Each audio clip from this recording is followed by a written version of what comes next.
Ευχαριστούμε πολύ το Θεό, αγαπητοί αδελφοί, και για τη σημερινή ημέρα.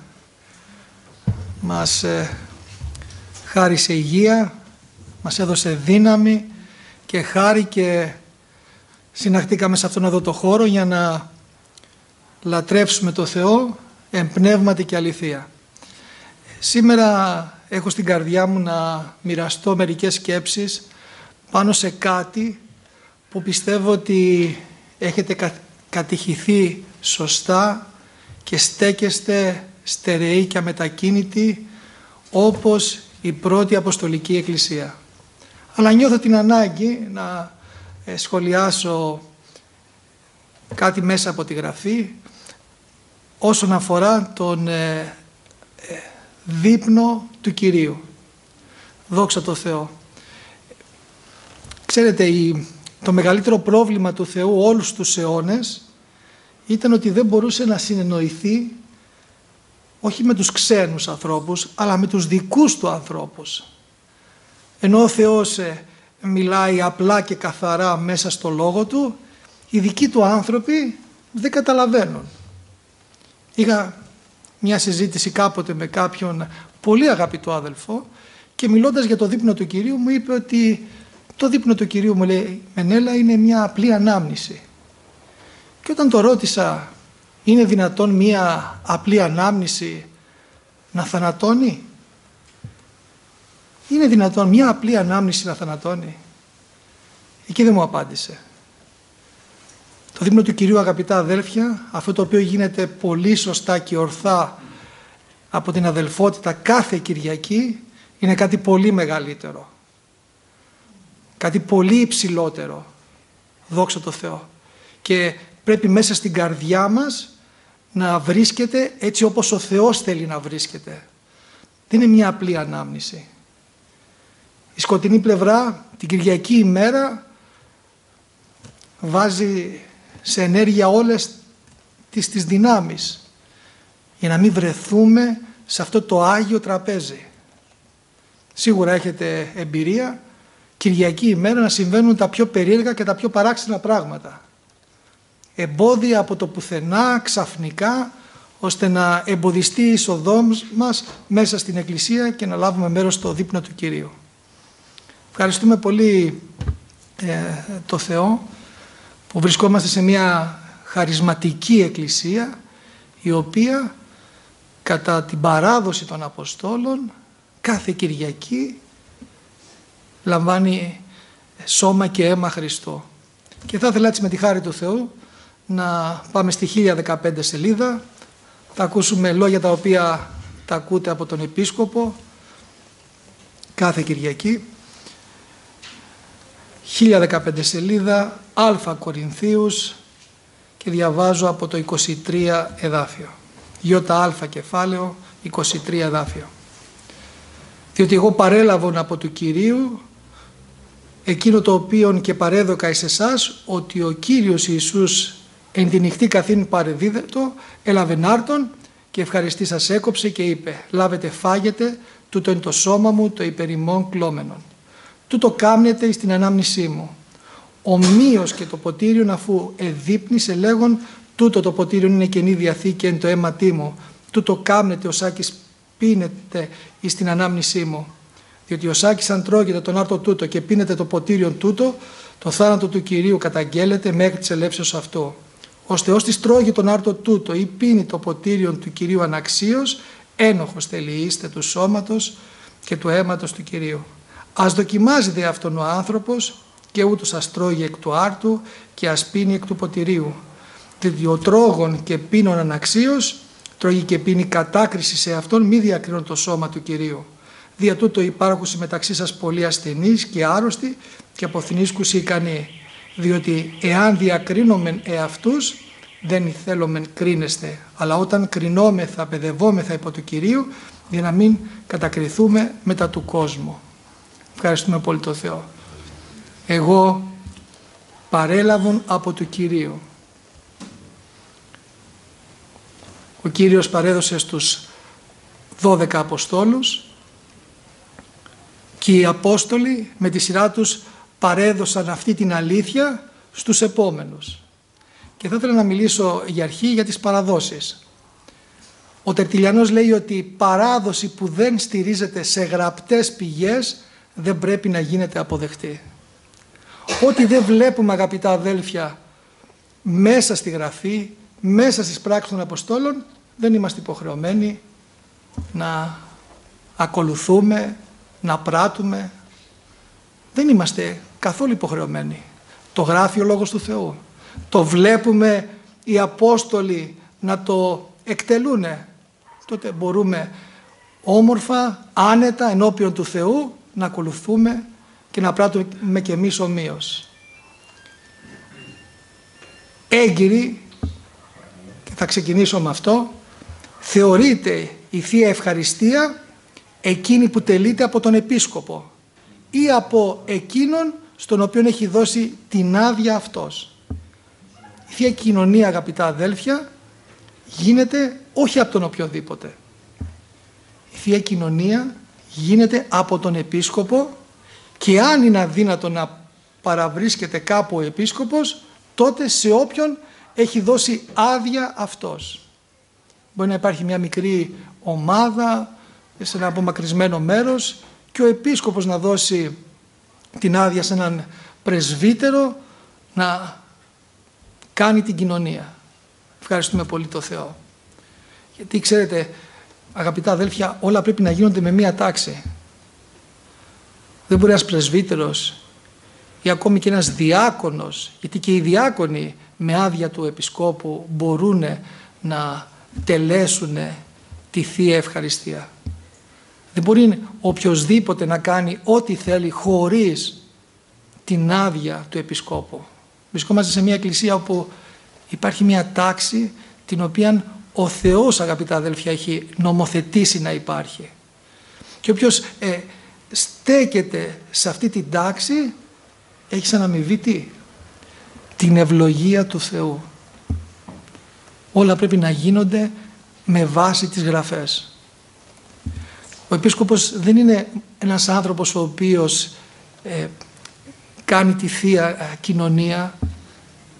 Δεν είναι ένας άνθρωπος ο οποίος μονάχα κηρύττει. Είναι ένας άνθρωπος ο οποίος, αγαπητά αδέλφια, έχει έργο από το Θεό να έχει όλη την Εκκλησία ενωμένη. Και όχι μονάχα ενωμένο τον ένα με τον άλλον, αλλά την Κυριακή ημέρα αυτός, αγαπητά αδέλφια, υπηρετεί και ενωνόμεθα όλοι μαζί με τον Κύριο. Πιστεύω ότι καταλαβαίνετε ότι την Κυριακή ημέρα λαμβάνουμε δια της πίστεως το σώμα και το αίμα του Χριστού. Λαμβάνουμε αίμα δεσποτικό, όπως λένε διάφοροι ύμνοι, ναι. Λαμβάνουμε δια της πίστεως σώμα δεσποτικό, ναι. Ευχαριστούμε πολύ το Θεό. Τη Θεία Ευχαριστία, τη Θεία Κοινωνία δεν μπορεί να την τελέσει μία γυναίκα. Ποτέ στην ιστορία της Εκκλησίας, στις πράξεις δεν το βλέπουμε, αλλά και στην ιστορία της Εκκλησίας ποτέ μία γυναίκα, όσο αγία και αν ήτανε, δεν τέλεσε τη Θεία Ευχαριστία. Δυστυχώς υπάρχουν σήμερα εκκλησίες οι οποίες έχουν επισκόπους γυναίκες. Αυτό είναι αντίθετο με τις αποστολικές διαταγές. Αντίθετο με τις αποστολικές παραδόσεις. Τη Θεία Ευχαριστία την τελεί άντρας και αυτός είναι επίσκοπος.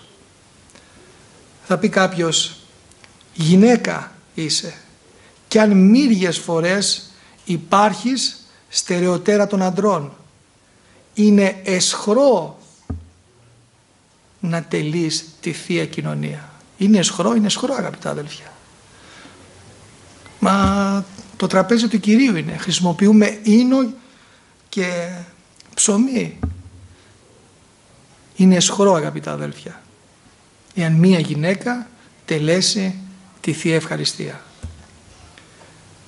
Στην ιστορία της Εκκλησίας καμία γυναίκα λοιπόν δεν τόλμησε να κάνει αυτό το οποίο είναι εσχρό και απαγορευμένο. Αγίες γυναίκες όπως η Πρίσκυλα, η γυναίκα του Ακύλα, η Φίβη που ήταν και διάκονος στην Εκκλησία, η Μαρία η οποία κοπίασε πολύ για τους αδελφούς στη Ρώμη, δεν τολμήσανε, αγαπητά αδέλφια, να κάνουν τη Θεία Κοινωνία. Όπως προείπα, μπορεί ένας διάκονος να τελέσει Θεία Κοινωνία, αλλά κατόπιν αδείας του Επισκόπου.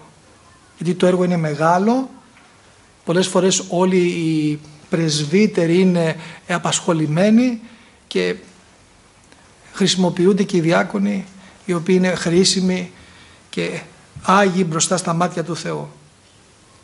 Ένας αδελφός μας, ο οποίος έζησε πριν από μερικούς αιώνες, πολύ εύστοχα θα πει: δεν φτάνει μόνο να θέλουμε εκείνα που θέλει ο Θεός, αλλά και να τα θέλουμε όπως Εκείνος θέλει. Αυτή η τράπεζα η Αγία στείνεται κάθε Κυριακή, στείνεται συγκεκριμένα με ίνο, με ψωμί και γίνεται, αγαπητά αδέλφια, έτσι όπως ο Κύριος θέλει. Ευχαριστούμε πολύ τον Θεό. Και κοιτάμε με τη χάρη του Θεού αυτά τα απλά πράγματα, αλλά πολύ σημαντικά, να γίνονται έτσι όπως θέλει ο Θεός. Γιατί μπορεί κάποιος να κάνει κάτι και να μην το κάνει έτσι όπως ο Θεός θέλει. Ευχαριστούμε πολύ τον Θεό. Την ημέρα της Θείας Κοινωνίας όλοι γνωρίζετε ότι γίνεται μια καταγγελία, γίνεται μια ομολογία. Αυτός ο οποίος λαμβάνει μέρος στο σώμα και στο αίμα του Χριστού, αυτός ο άνθρωπος κάνει μια ομολογία.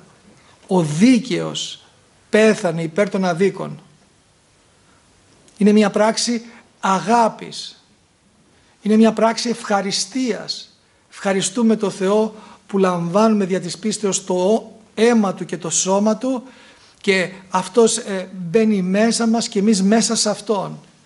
Και ξέρετε, υπάρχει μια φοβερή, αγαπητή αδελφοί, επαγγελία από τον ίδιο το Θεό που έγινε άνθρωπος. Ότι αυτοί οι οποίοι λαμβάνουν μέρος σε αυτό το τραπέζι που στείνεται κάθε Κυριακή, αυτοί έχουν ζωή αιώνιο. Ξέρετε, δεν είναι κάτι το απλό. Πολλοί έρχονται την Κυριακή ημέρα και έρχονται να κοινωνήσουν κιόλας. Την Κυριακή έχουμε και την Θεία Τράπεζα. Δεν είναι όμως έτσι, αγαπητά αδέλφια. Δεν είναι η μέρα που απλά στείνεται ένα τραπέζι. Αυτό το τραπέζι κανονικά το περιμένουμε όλη την εβδομάδα. Όλη την εβδομάδα. Και όλη την εβδομάδα οι σοφοί και οι συνετοί χριστιανοί ετοιμάζονται. Ετοιμάζονται, αγαπητά αδελφιά. Όλη την εβδομάδα. Αυτός ο οποίος έρχεται απλά από συνήθεια, έρχεται απλά Κυριακή είναι, θα στηθεί και αυτό το τραπέζι, δεν έχει καλή στάση ενώπιον του Θεού. Ο Ιωάννης ο Χρυσόστομος θα πει: εσείς που θέλετε να κοινωνήσετε, να καθαρίζετε καλά τον εαυτό σας από πολλές μέρες πριν, με μετάνοια, με προσευχή, με ελεημοσύνη, με φροντίδα για τα πνευματικά πράγματα. Πρέπει δηλαδή να καθαρίζω όλη την εβδομάδα τον εαυτό μου για να λάβω μέρος σε αυτό το τραπέζι, ναι. Να είμαι σε προσευχή, ναι. Η προσευχή μας ανανεώνει. Να είμαι στα πράγματα του Θεού όλη την εβδομάδα, ναι. Δεν είναι έτσι απλά ήρθε η ημέρα αυτή, θα σταθούμε μπροστά σε αυτή τη τράπεζα. Ο άνθρωπος του Θεού ετοιμάζεται, αγαπητά αδέλφια, κατά αυτόν τον τρόπο.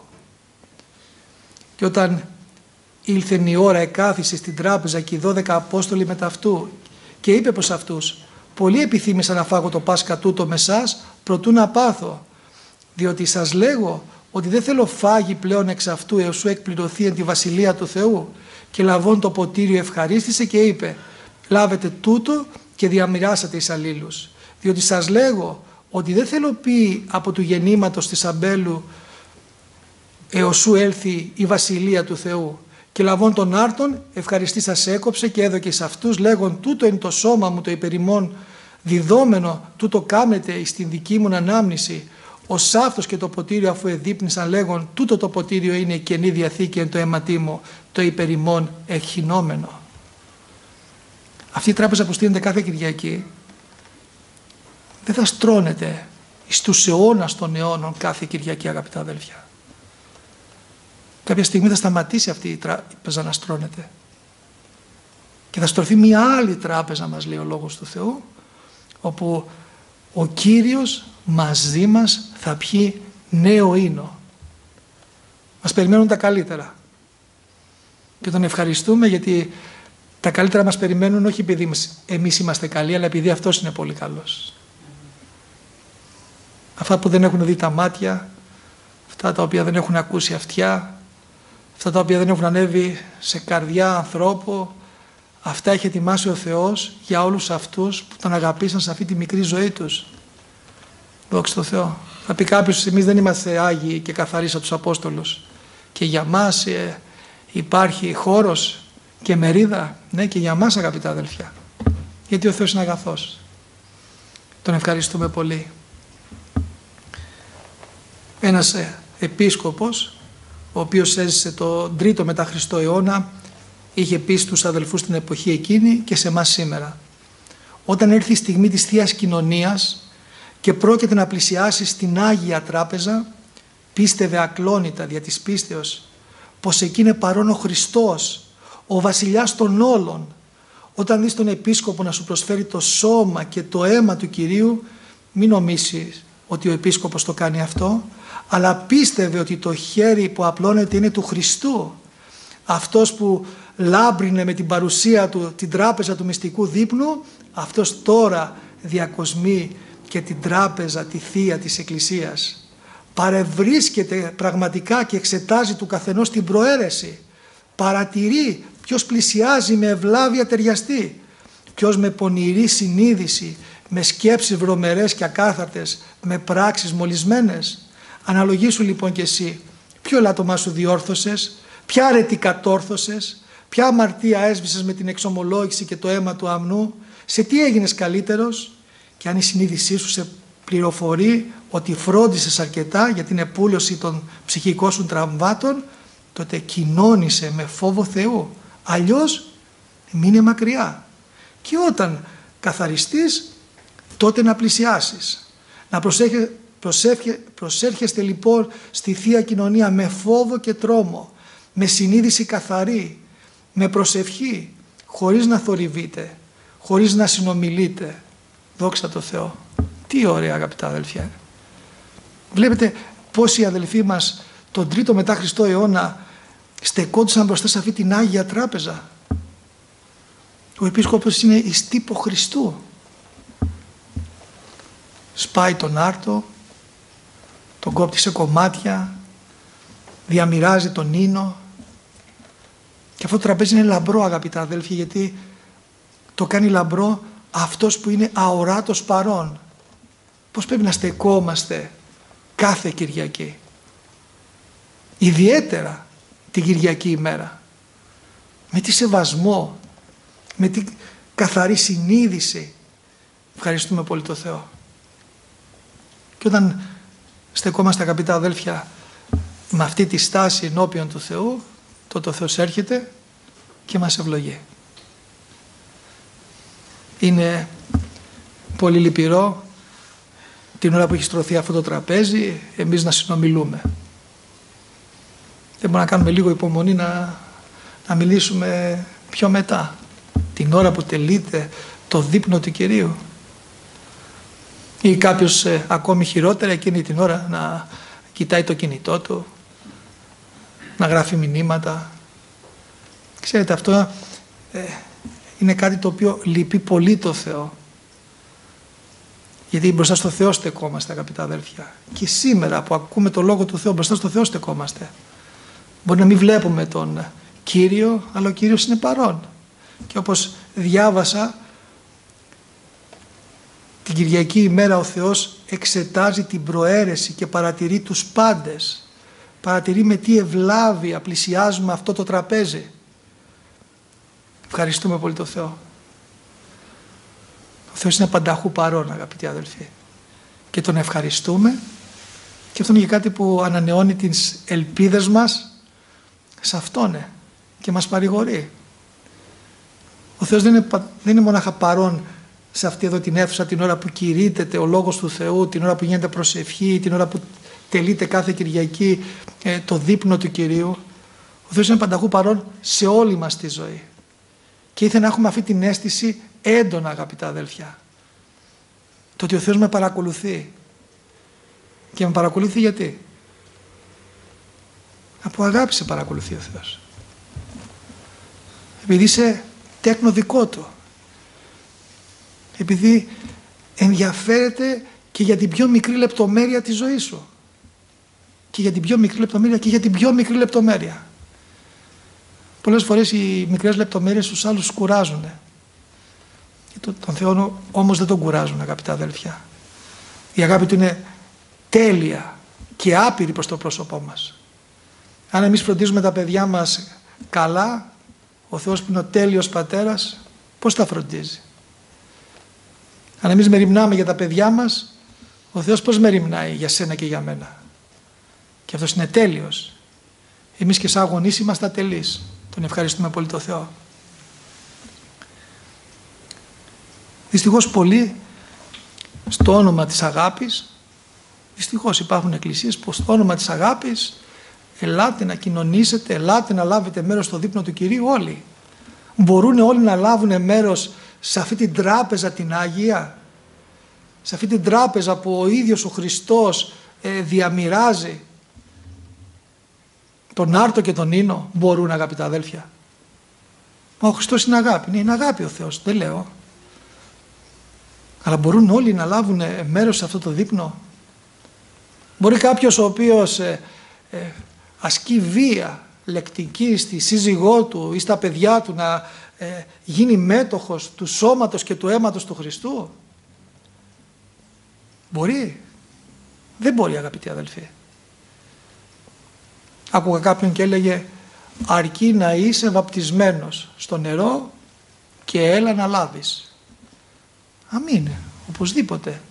Σε αυτό το τραπέζι λαμβάνουν μέρος από τους πρώτους μετααποστολικούς και μετααποστολικούς χρόνους όλοι όσοι έχουν βαπτιστεί στο νερό, έχουν ομολογήσει πίστη στον Κύριο.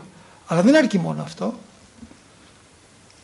Πρέπει ο άνθρωπος ο οποίος προσέρχεται σε αυτή την τράπεζα να είναι καθαρός. Δεν μπορεί κάποιος να κλέβει τον εργοδότη του επειδή βρίσκεται σε ανάγκη και μετά να έρχεται στην τράπεζα του Θεού, την Αγία. Δεν είναι δυνατό να λαμβάνει μέρος σε αυτή την τράπεζα. Δεν μπορεί κάποιος ο οποίος έχει εκκρεμότητες με κάποιον, δεν θέλει να τον δει, βρίσκεται σε μίσος και σε έχθρα, να λάβει μέρος στην τράπεζα του Κυρίου. Δυστυχώς, αγαπητά αδέλφια, δεν μπορούμε να καταλάβουμε και δεν μπορούμε να διακρίνουμε τι είναι αυτό το οποίο θέλει ο Θεός. Ο Θεός θέλει όλοι οι άνθρωποι να σωθούν, ο Θεός θέλει όλοι να λαμβάνουν μέρος σε αυτή την τράπεζα, αλλά υπάρχουν μερικές προϋποθέσεις. Και η καθαριστική προϋπόθεση είναι μια βασική προϋπόθεση. Μίλησε ο άλλος άσχημα στη σύζυγό του, την έκανε και έκλαιγε και μετά έρχεται να λάβει μέρος στο δείπνο. Να μην λάβει. Να πάει να την αγκαλιάσει, με συγχωρείτε να τη φιλήσει, να της πει ότι την αγαπάει, να την αγαπήσει και να έρθει να λάβει. Δόξα τω Θεώ. Δύσκολο είναι αυτό. Ευχαριστούμε πολύ τον Κύριο. Ρωτήσανε ποιοι είναι αυτοί οι οποίοι λαμβάνουν μέρος στο δείπνο του Κυρίου, ποιους επιδοκιμάζουμε. Αυτούς οι οποίοι λαμβάνουν και τις 4 φορές την εβδομάδα σώμα και αίμα Χριστού. Αυτούς οι οποίοι λαμβάνουν λιγότερες. Και ένας επίσκοπος θα απαντήσει πολύ εύστοχα, αγαπητά αδελφιά. Ποιους από αυτούς θα επιδοκιμάσουμε? Όσους μία φορά, όσους πολλές φορές μεταλαμβάνουν? Ούτε τους μία, ούτε τους πολλούς, ούτε τις λίγες, μα εκείνους που πλησιάζουν το Άγιο Ποτήριο με καρδιά αγνή και βίο ανεπίληπτο, αυτοί ας κοινωνούν πάντα. Οι άλλοι οι οποίοι δεν μετανοούν ας μένουν μακριά, γιατί αλλιώς κρίμα και καταδίκη ετοιμάζουν για τον εαυτό τους. Όπως ο Απόστολος λέει, όποιος τρώει τον άρτο και πίνει το ποτήριο του Κυρίου με τρόπο ανάξιο γίνεται ένοχος αμαρτήματος απέναντι στο σώμα και το αίμα του Κυρίου, προκαλώντας καταδίκη. Τι ωραία. Δεν είναι απλά, αγαπητά αδέλφια. Απλά είναι. Και αυτά τα απλά πράγματα πολλοί δεν μπορούν να τα καταλάβουν. Να ζητάμε από το Θεό διάκριση. Διάκριση, να μπορούμε να διακρίνουμε. Να μπορούμε να εξετάζουμε τον εαυτό μας έτσι όπως ο Θεός θέλει να τον εξετάζουμε. Ξέρετε, έχουμε μία τάση από τη φύση μας τον εαυτό μας να τον εξετάζουμε με πολύ μεγάλη επίοικια και τους άλλους να τους εξετάζουμε με τέτοια αυστηρότητα, ενώ πρέπει να γίνεται το αντίθετο.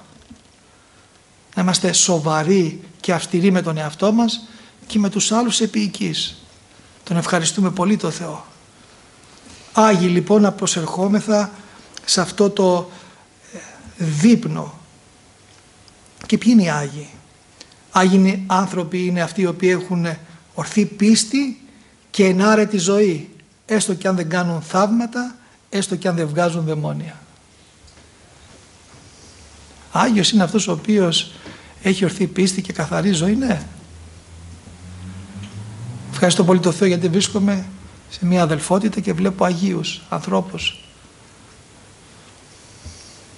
Δεν βλέπω τέλειους ανθρώπους, αλλά βλέπω αγίους ανθρώπους. Ανθρώπους οι οποίοι προσπαθούν να αρέσουν στο Θεό. Μας αγιάζει το αίμα του Χριστού. Είμαστε σε ένα συνεχή αγώνα. Θέλουμε να αγαπήσουμε το Θεό περισσότερο. Θέλουμε να Του παραχωρήσουμε περισσότερα από τη ζωή μας. Τον ευχαριστούμε πολύ το Θεό. Μπορεί να είναι αγία μία αδελφή η οποία είναι χρόνια στο Χριστό, έχει μεγαλώσει τώρα, αλλά δεν έχει κάνει ούτε ένα θαύμα στη ζωή της. Ναι. Δεν είναι απαραίτητο άγιος άνθρωπος όπως πολλοί πιστεύουν να κάνει θαύματα. Τον ευχαριστούμε πολύ το Θεό. Και κανένα να μην εξουθενούμε. Γιατί δεν ξέρουμε ποιοι μέσα από την Εκκλησία είναι ιδιαίτερα αγαπημένοι από το Θεό. Όλους τους αγαπάει ο Θεός. Αλλά είναι μερικοί ανάμεσά μας που στο Θεό τα έχουν δώσει όλα, αγαπητά αδέλφια. Και αυτή είναι για όλους εμάς τους υπολείπους φάρη να ακολουθήσουμε το παράδειγμά τους. Όπου βλέπεις το καλό να το μιμείσαι. Σε όποιον τον βλέπεις. Μα είναι μεγάλη στην ηλικία. Είναι μεγάλη στην ηλικία αλλά η ζωή της φωτίζει. Είναι μεγάλη στην ηλικία αλλά όλος ο κόσμος λέει τα καλύτερα λόγια και εκείνη. Δόξα τω Θεώ. Με μετάνοια λοιπόν και με καθαρότητα πλησιάζουμε αυτή την τράπεζα. Και μετάνοια, αγαπητά αδέλφια, δεν είναι η μετάνοια η οποία ομολογείται δια των χιλέων. Μετάνοια είναι αυτή η οποία εκδηλώνεται με έργα ενώπιον του Θεού. Και τα λόγια μας, τα λόγια της μετανοίας τα θέλει ο Κύριος, αλλά πολύ περισσότερο, αγαπητά αδέλφια, αυτό το οποίο θέλει είναι τα έργα της μετανοίας. Και είναι έργο μετάνοιας να βοηθάς και να αγαπάς τον άλλον. Είναι έργο μετάνοιας. Η αγάπη, αγαπητά αδέλφια, στο πρόσωπο των άλλων είναι ένα έργο μετανοίας. Και αυτό πρέπει να μας χαρακτηρίζει σαν Εκκλησία, σαν χριστιανούς. Δεν είναι ούτε η γνώση, ούτε η επαγγελματική επιτυχία, ούτε αυτά τα οποία έχουμε στην κατοχή μας, τα υλικά. Το κύριο χαρακτηριστικό μας πρέπει να είναι η αγάπη σαν Εκκλησία και σαν χριστιανοί. Διάβασα κάτι το οποίο μου είχε κάνει εντύπωση. Έλεγε ένας αγαπητός αδελφός ότι οι αληθινοί μαθητές του Κυρίου μιμούνται το διδάσκαλό τους. Και έτσι όπως το διάβασα, δηλαδή υπάρχουν, λέω, και ψεύτικοι μαθητές. Υπάρχουν δηλαδή και μαθητές οι οποίοι δεν μιμούνται το διδάσκαλο. Ναι, αγαπητά αδέλφια. Εμείς καλούμαστε να είμαστε αληθινοί μαθητές. Να είμαστε μαθητές οι οποίοι μιμούνται το Κύριο και χαρακτηριστικό τους είναι η αγάπη. Ο Κύριος είπε ότι ο κόσμος θα καταλάβει ότι είστε δικοί μου μαθητές από τι? Από την αγάπη που θα έχετε μεταξύ σας. Από αυτό θα καταλάβουνε? Ναι. Δεν θα το καταλάβουν από τα χαρίσματα? Όχι. Από την αγάπη που θα έχετε ο ένας για τον άλλον θα καταλάβουν ότι είστε δικοί μου μαθητές. Και στην πρώτη Αποστολική Εκκλησία και τη Μεταποστολική η αγάπη των αδελφών είχε ένταση, είχε πάθος, ένα άγιο πάθος. Οι εχθροί τους είχαν φτάσει στο σημείο να λένε, κάποιοι από τους εχθρούς τους, από την τόση αγάπη που βλέπανε να έχει ο ένας απέναντι στον άλλον, ότι αυτοί αγαπιούνται πριν γνωριστούν. Δεν μπορούσαν να εννοήσουν πώς αυτοί οι άνθρωποι αγαπιούνται και ο ένας στηρίζει τον άλλον, ο ένας βοηθάει τον άλλον, ο ένας υπηρετεί τον άλλον. Δεν μπορούσαν να το εννοήσουν. Και όπου υπάρχει αγάπη, τότε ο Θεός, αγαπητά αδέλφια, θαυματουργεί. Όπου αγάπη δεν υπάρχει, ο Θεός θέλει, αλλά δεν μπορεί να θαυματουργήσει. Η αγάπη μεταξύ μας προηγείται των θαυμάτων, των τεραστίων και των σημείων του Θεού. Ευχαριστούμε πολύ τον Θεό. Οι Άγιοι άνθρωποι του Θεού είναι άνθρωποι οι οποίοι είναι αγωνιζόμενοι. Είναι άνθρωποι οι οποίοι παλεύουν με τους πειρασμούς του κόσμου, παλεύουν με το διάβολο. Και αν αυτοί κάποια στιγμή πέφτουν, με τη μετάνοια ξανασηκώνονται και συνεχίζουν τον αγώνα. Φροντίζουμε πάντοτε, αγαπητά αδέλφια, να κερδίζουμε από αυτούς οι οποίοι δώσανε περισσότερα στο Θεό από εμάς. Ανάμεσά μας είναι ζωντανά παραδείγματα. Τον ευχαριστούμε πολύ τον Θεό. Να τους παρατηρείτε, να τους παρατηρούμε και να τους μιμούμεθα, και αν τους μιμούμεθα προς το καλό, τότε η χάρις του Θεού θα αναπαυθεί περισσότερο επάνω μας. Το Πνεύμα το Άγιο θα μας διοικήσει και θα μας οδηγήσει ακόμη περισσότερο. Τον ευχαριστούμε πολύ τον Θεό. Ποιοι λοιπόν μπορεί να κοινωνήσουν ανάξια? Κοινωνάμε ανάξια, αγαπητά αδέλφια, όταν έχουμε μνησικακία και κατακρίνουμε τους άλλους. Και δεν μπορώ να καταλάβω πώς μερικοί στεναχωριούνται με τη χαρά και την επιτυχία των άλλων. Δεν μπορώ να το καταλάβω αυτό. Ειλικρινά δεν μπορώ να το καταλάβω. Ό,τι καλό έχει αυτός που βρίσκεται δίπλα μας, από το Θεό είναι. Δεν πρέπει να χαρούμε. Είτε αυτό είναι πνευματικό, είτε αυτό είναι υλικό. Τον αξίωσε ο Θεός και πήρε ένα μεγαλύτερο σπίτι. Χαρούμε. Πρέπει όλοι να ζουν σε ένα σπίτι έτσι μικρό όπως ζούμε οι περισσότεροι? Τον αξίωσε ο Θεός και πήρε ένα καλύτερο αμάξι. Χαρούμε. Στεναχωρηθούμε? Το δικό μου το αμάξι είναι για χαλάει. Χαλάει, αλλά να δοξάζεις τον Θεό που έχεις αμάξι. Γιατί υπάρχουν πολύ πιο άγιοι άνθρωποι από σένα που δεν έχουν αμάξι και κινούνται με λεωφορεία και με τρένα. Χαρούμε. Παντρεύτηκε το παιδί ενός αδελφού, μιας αδελφής. Πήρε ένα καλό, χάρισε ο Θεός έναν καλό σύντροφο. Χαρούμε. Να μην χαρούμε? Δόξα τω Θεώ. Η χαρά, αγαπητά αδέλφια, πρέπει να είναι κοινή σε όλους μας. Και στις λύπες των άλλων να λυπόμαστε κι εμείς. Η Γραφή λέει ότι είμαστε μια οικογένεια. Η Γραφή λέει ότι είμαστε σώμα Χριστού. Και πρέπει με τη χάρη του Θεού, όχι πως δεν είμαστε και πως δεν λειτουργούμε, μη γέννητο, πρέπει να λειτουργούμε ακόμα περισσότερο και ακόμη καλύτερα σαν οικογένεια και σαν σώμα Χριστού. Τον ευχαριστούμε πολύ τον Θεό. Κοινωνάμε λοιπόν όταν έχουμε μνησικακία, κατακρίνουμε τους άλλους. Μερικοί την εποχή τον 4ο μετά Χριστό αιώνα μεθάγανε κιόλας, γιατί ένα από αυτά τα αμαρτήματα, αλλά και όλα μαζί, είναι ικανά, αγαπητά αδέλφια, να μας οδηγήσουν μακριά από τη βασιλεία των ουρανών. Και παρακαλεί και παρεί ο αδελφός επίσκοπος ότι πλησιάζοντας την Αγία Τράπεζα να έχουμε πετάξει οτιδήποτε μολύνει και μας βαραίνει, και με καθαρή συνείδηση και αυτός να πλησιάζουμε και να αγγίζουμε αυτή την τράπεζα και να μετέχουμε της Θείας θυσίας. Τον ευχαριστούμε πάρα πολύ το Θεό. Ξέρω ότι είσαστε σε αυτά πολύ καλά πληροφορημένοι, αλλά η επανάληψη είναι η μητέρα της μαθήσεως. Και τα καλά είναι καλό να τα λέμε και να τα ξαναλέμε. Το ίδιο κάνανε και οι Απόστολοι. Μην νομίζετε ότι οι Απόστολοι την παραβολή του ασώτου Ιού την είπανε μια φορά στην εκκλησία, την κηρύξανε μια φορά, την κηρύττανε συνέχεια. Σε μια εκκλησία που θριάμβευε και κατακτούσε τα πέραντα της οικουμένης. Γιατί με αυτόν τον τρόπο οι χριστιανοί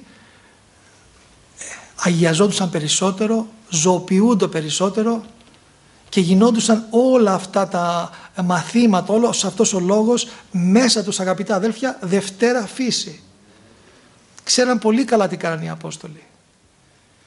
Και ευχαριστούμε πολύ τον Θεό για τους εργάτες που μας έχει χαρίσει ο Θεός, που ακολουθάνε αυτή τη μέθοδο, αυτή την καλή συνήθεια. Να αγαπήσουμε ενθέρμως, αγαπητά αδέλφια, όλους τους αδελφούς. Όταν ερχόμαστε να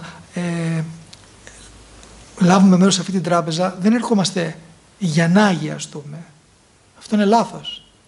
Αν θα πάω την Κυριακή για να λάβω μέρος στη τράπεζα του Κυρίου και να καθαριστώ. Όχι. Στην τράπεζα του Κυρίου ερχόμεθα ήδη ετοιμασμένοι και καθαροί. Και όπως προείπα, όλη την εβδομάδα βρισκόμαστε σε έναν αγώνα. Τον ευχαριστούμε πολύ το Θεό. Αγαπάμε λοιπόν ενθέρμως τους αδελφούς μας, αυτούς οι οποίοι βρίσκονται έξω από την Εκκλησία. Όσο μπορούμε, δεν είναι εύκολα αυτά, αλλά με τη χάρη του Θεού μπορούμε. Το πετύχανε πριν από εμάς χιλιάδες χριστιανοί. Προσπαθούμε λοιπόν να τους αγαπάμε ένθερμα και με καθαρή καρδιά να ερχόμαστε μπροστά σε αυτή την τράπεζα. Γιατί όποιος το κάνει αυτό, μιμείται το Θεό. Γιατί το ίδιο κάνει ο Θεός, αγαπητά αδέλφια. Δεν βλέπεις πόσο βλαστημείται ο Θεός κάθε μέρα? Πόσο βρίζεται από απίστους και από μερικούς πιστούς. Και με τα λόγια και με τα έργα. Και λοιπόν, μήπως γι' αυτό ο Θεός έσβησε τον ήλιο? Μήπως κοίμησε τη σελήνη? Μήπως έριξε καταρακτώδη βροχή από τον ουρανό? Μήπως έσσε τη γη, ξύρανε τη θάλασσα? Εξαφάνισε τελείως τις πηγές των υδάτων? Μήπως αναστάτωσε τον αέρα? Καθόλου. Αυτόν τον Θεό να μιμήσει και εσύ, αυτόν να αντιγράφεις όσο είναι δυνατόν στις ανθρώπινες δυνάμεις τις οποίες έχεις. Όπως λοιπόν ο Θεός, αγαπητοί, ευεργετεί τους πάντες και τους αγαπάει παρόλα αυτά τα οποία κάνουν και τον εξοργίζουν κάθε μέρα, το ίδιο πρέπει και εμείς με τη χάρη του Θεού να ακολουθούμε και να μιμούμεθα αυτή τη συμπεριφορά. Και τότε μοιάζουμε του Κυρίου. Τον ευχαριστούμε πολύ το Θεό.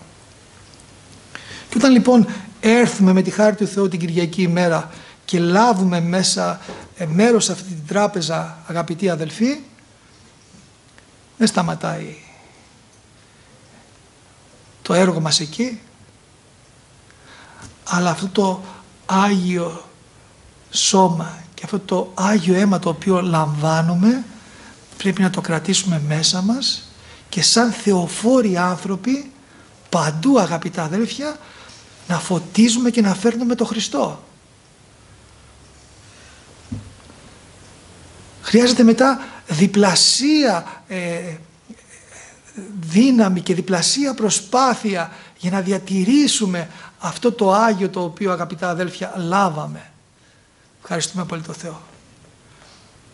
Ένας Άγιος αδελφός μας θα πει: έκανα τόσο κόπο, Κύριε, για να λάβω μέρος στην τράπεζά σου, τώρα πρέπει να κάνω διπλάσιο κόπο για να σε κρατήσω, Χριστέ μου. Δόξα τω Θεώ.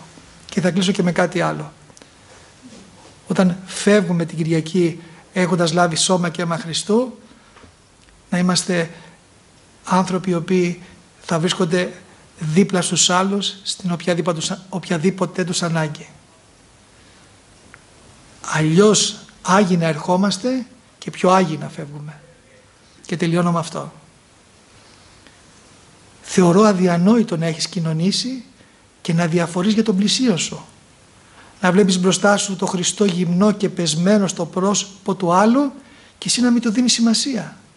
Γεύτηκες το αίμα το δεσποτικό και δεν δίνεις σημασία στον αδελφό σου. Ευχαριστούμε πολύ το Θεό. Ο Κύριος να σας ευλογεί, σας κρατάει πάντοτε καθαρούς και αγίους και να σας αξιώνει να τον τιμάτε κάθε Κυριακή λαμβάνοντας μέρος στο δείπνο του Κυρίου. Αμήν.